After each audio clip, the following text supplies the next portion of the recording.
Bom dia, sexto ano! Tudo bem com vocês?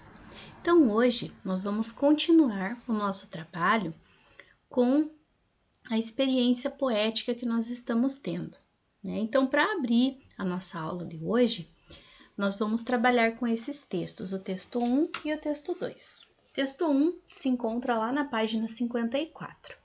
O título, né, é urgente. Então, prestem bem atenção, pessoal, e vão lendo lá comigo, tá bom? Uma gota de orvalho caiu hoje às 8 horas, do dedo anular direito do Cristo Redentor no Rio de Janeiro. Seus restos não foram encontrados. A polícia não acredita em acidente. Suspeito o vento. Os meteorologistas, os poetas e os passarinhos choram, inconsoláveis. Testemunha presenciou queda. Horrível. Ela se evaporou na metade do caminho. Então, gente, esse poema, né, nós observamos aqui pelo formato, né, que ele aparece, ele tem o formato do Cristo Redentor. Então, quem já foi para o Rio de Janeiro, né, com certeza já visitou, porque é dos pontos turísticos mais importantes do Rio de Janeiro, né? E também, né, nós temos aqui o escritor desse poema, que foi o poeta mineiro Sérgio Capelari. Então, esse poeta, gente, ele escreve vários livros de poesia, tanto para crianças quanto para adolescentes. E ele também recebeu um prêmio, que é chamado Prêmio Jabuti, que é um prêmio muito importante na literatura nacional. Então, nós fizemos a leitura desse poema. O formato dele, né, temos ali, também se integra justamente naquele que a gente viu na aula passada, que é da parte do concretismo. É você utilizar as palavras ali para fazer um formato, né? E o segundo texto que nós temos ali é o texto que é uma notícia de jornal, né? Ó, uma notícia de jornal. E ela diz assim pra gente, ó. Cristo Redentor recebe iluminação especial para mobilizar cariocas sobre acidentes de trânsito. Nesta terça-feira, 2 de maio, o monumento do Cristo Redentor será iluminado de amarelo das 19 às 20 horas, para chamar a atenção da população sobre os altos índices de acidentes de trânsito. A iluminação faz parte do movimento Maio Amarelo, que visa conscientizar toda a sociedade sobre o aumento do número de acidentes provocados por veículos automotores. A iniciativa é do Detran, com o apoio da Arquidiocese do Rio de Janeiro, sobre o movimento Maio Amarelo. Então, aqui, nessa segunda parte do texto, né, da notícia, no caso, ele vai explicar para a gente o que é o Maio Amarelo. Então, o movimento Maio Amarelo nasce com uma só proposta, chamar a atenção da sociedade para o alto índice de mortos e feridos nos acidentes em todo o mundo. O objetivo do movimento é uma ação coordenada entre poder público e a sociedade civil. A intenção é evidenciar o tema segurança viária e mobilizar toda a sociedade, envolvendo os mais diversos segmentos, órgãos de governos, empresas, entidades de classe, associações, federações e sociedade civil organizada para, fugindo das falácias cotidianas e costumeiras, efetivamente discutir o tema, engajar-se em ações e propagar o conhecimento, abordando toda a amplitude que a questão do trânsito exige, nas mais diferentes esferas. Então, gente, nós temos, né, dentro dos poemas, características diferentes. Então, o primeiro, né, que é o formato ali do Cristo Redentor e que é um poema, ele pertence à chamada linguagem literária, né? E a notícia é a linguagem não literária. Então, o que a gente vai entender sobre isso? A gente vai entender que existem duas formas. Uma delas vai caracterizar a chamada linguagem denotativa e a outra, a linguagem conotativa. Então, o que eu preciso saber sobre isso, gente? A linguagem denotativa é o que vai aparecer aqui, nesta notícia. Por quê? Porque também é a chamada linguagem dicionarizada, né? é a linguagem com sentido literal que a gente fala. Já no texto do poema, nós vamos ter a chamada linguagem conotativa, né? O que é essa linguagem conotativa? É a linguagem que tem um sentido figurado, um sentido diferente, né? A gente utiliza para isso também as metáforas, né? Que daqui a pouquinho a gente vai estudar um pouquinho sobre ela aparece nos poemas também, né? Então, vocês precisam identificar, sempre que vocês pegarem um texto para fazer a leitura, primeiro se ele é um texto que é caracterizado por ser com linguagem poética ou com linguagem chamada de denotativa. Então, esses dois nomes, linguagem denotativa e linguagem conotativa, né? A denotativa é o sentido literal e a conotativa é o sentido figurado. Na próxima página, pessoal, vocês vão encontrar, já abre aqui,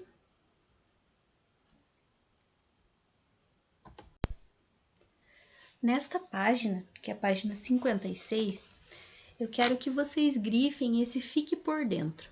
Então, gente, para ajudar vocês a terem uma leitura melhor, né, a vocês escreverem melhor, nós temos ou precisamos desenvolver algumas habilidades, né? Então, quais as habilidades? Vocês vão grifar essas letras aqui, da letra A, letra B, letra C, D, E e F.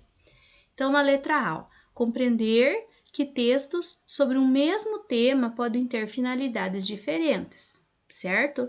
Como a gente viu no exemplo, o texto 1 tem uma finalidade, né, que é um texto poético, e o texto 2 tem a finalidade de passar uma informação. Letra B. Observar o formato dos textos e a relação com seus sentidos. Qual o sentido que cada texto vai trazer para mim? Letra C. Localizar informações explícitas e implícitas. Essas duas palavrinhas, gente, explícitas, significa que são as informações que nós conseguimos ver num texto.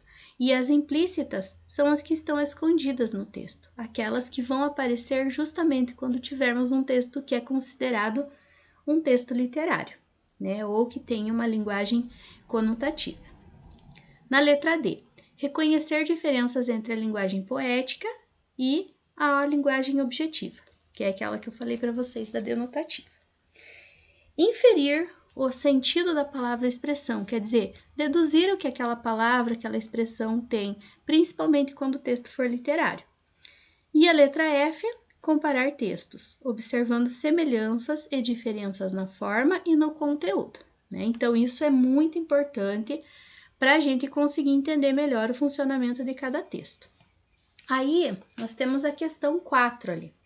Ela diz para a gente o seguinte, ó, o poema urgente e a notícia sobre o monumento de Cristo Redentor têm aspectos comuns. Quais aspectos você percebeu?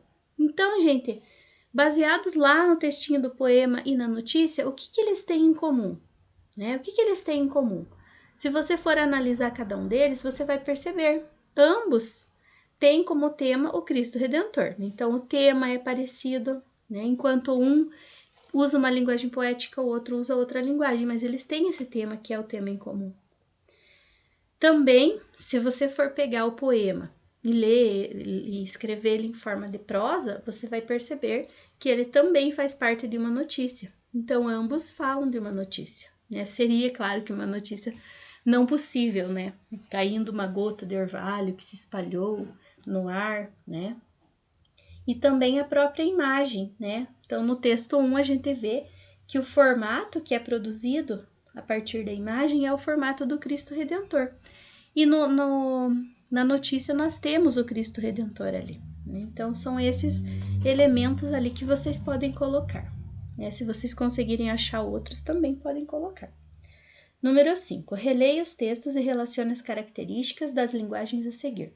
Presença de versos e estrofes. Qual texto, gente, tem verso e tem estrofe? Nós vimos, né? Que é o texto 1. Presença de parágrafos. Onde é que tem parágrafo? No texto 1 ou no texto 2? No texto 2, né? Quebra a linearidade da escrita. Disposição criativa do texto na página. Também temos o texto 1, porque ele tem a linguagem conotativa, que é diferente, a linguagem literária, né? Daí o próximo. predomínio da exploração dos sentidos conotativos figurados das palavras, também no texto 1. E o próximo, predomínio do uso de palavras com sentido usual, comum, corriqueiro, né? A gente encontra diretamente nos textos chamados de textos noticiosos ou textos jornalísticos, então é o número 2. Na questão 6, nós temos ali, ó. O poeta Manuel Bandeira afirmou um dia: a poesia está em tudo, tanto nos amores quanto nos chinelos, tanto nas coisas lógicas como nas disparatadas. O que o poeta quis dizer com essas palavras? Complete o quadro com exemplos de onde as poesias podem estar. Gente, então aqui vocês podem colocar, né? O que seria uma coisa lógica? O que seria uma coisa lógica? É uma coisa possível. E essa coisa disparatada é uma coisa que possivelmente, né, não tenha um sentido específico, como a gente viu na aula passada, quando nós produzimos os binômios, né? Se eu pegar, por exemplo, passarinho e cadeira, o que eu vou formar? Não tem um sentido específico, né? Mas a partir do momento que eu construo uma frase, que eu construo um verso, ele passa a ter sentido dentro da poesia, tá bom? Então, esse vai ser pessoal, cada um vai fazer o seu. Na questão 7, ele diz, para você. Isso aqui é só para a gente pensar, né? Para você, a poesia do poema Urgente é uma coisa lógica ou disparatada? Explique sua resposta. Você pode fazer ali, gente, coloca um post-it, ou se quiserem fazer no caderninho também. Acho que no caderninho fica melhor, né? Que daí vocês podem escrever o que vocês pensam sobre essa questão, né? O que você acha? Seria uma coisa real, uma coisa, ou melhor, uma coisa lógica ou uma coisa que não tem sentido? E daí na 8, a utilização do espaço em branco da página sempre foi um desafio à imaginação dos poetas. Esse desafio foi enfrentado por aqueles que queriam produzir poesia para ser vista, concretamente, além de lida ou ouvida. Explique a relação entre o título do poema e o conteúdo. Então, o que eles têm em comum, gente? Né? O que eles têm em comum? Urgente é o nome. Né? Então, o que eles querem buscar com isso? O que eles querem que a gente perceba em relação a isso? Também é uma resposta pessoal, vocês podem responder no caderninho de vocês. Na próxima página, nós temos as outras questões. A questão 9, que ele diz assim, o poema Urgente de Sérgio Caparelli é figurativo, ou seja, sua distribuição gráfica na página resulta em uma figura, no caso, a imagem do Cristo Redentor, conhecido monumento na cidade do Rio de Janeiro. Releia agora o primeiro bloco do poema sem seu formato original. Uma gota de orvalho caiu hoje às 8 horas do dedo anular do Cristo Redentor no Rio de Janeiro.